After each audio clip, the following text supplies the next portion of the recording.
बहुत समय पहले की बात है। एक छोटे से शहर में आकाश नाम का एक ठेले वाला रहता था। आकाश का ठेला शहर के सबसे व्यस्त बाजार में खड़ा होता था और उसकी पाव भाजी का स्वाद पूरे शहर में मशहूर था। लेकिन एक रहस्य था जिसे आकाश के अलावा कोई नहीं जानता था। आकाश का ठेला छोटा सा था, लेकिन वो उसे हमेशा साफ और आकर्षक रखता था। उसकी पाव भाजी का स्वाद बहुत ही खास था। ये लोग कहते थे कि वो पाव भाजी में कोई ऐसा मसाला डालता है जो किसी और के पास नहीं होता। लेकिन क्या सच में वो कोई जादुई मसाला था, या फिर आकाश के पास कोई अनोखी तरकीब थी? आकाश का दोस्त रोहन, जो खुद भी एक शेफ था, कई बार उसकी पाव भाजी खाने आता था, लेकिन वो कभी समझ नहीं पाया कि आकाश अपनी पाव भाजी में ऐसा कौन सा राज छुपाता है। रोहन को हमेशा लगता था कि कहीं ना कहीं कुछ तो गड़बड़ है, लेकिन आकाश के प्रति सम्मान के कारण वो कभी कुछ पूछ नहीं सका।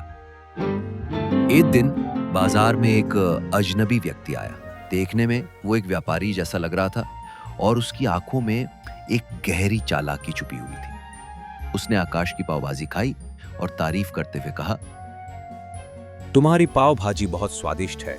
मैं चाहता हूं कि तुम मेरे होटल के लिए पाव भाजी बनाओ।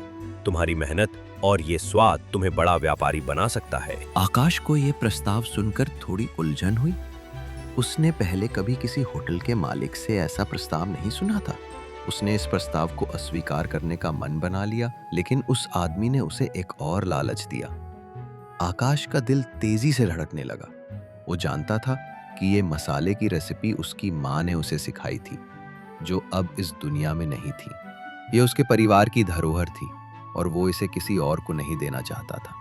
पर उस अजनबी आदमी के प्रस्ताव ने उसे सोचने पर मजबूर कर दिया। आकाश ने सीधे जवाब देने की बजाय कुछ दिन का समय मांगा। वो अपने ठेले के पीछे बैठकर गहराई से सोचने लगा।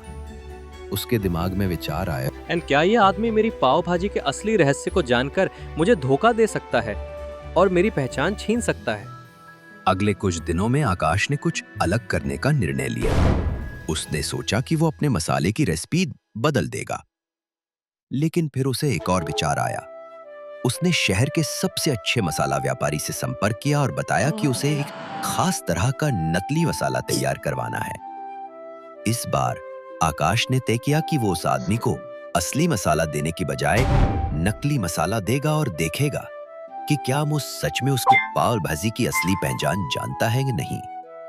कुछ दिनों बाद वो अजनबी व्यक्ति फिर से आकाश के पास आया और उससे मसाला मांगने लगा।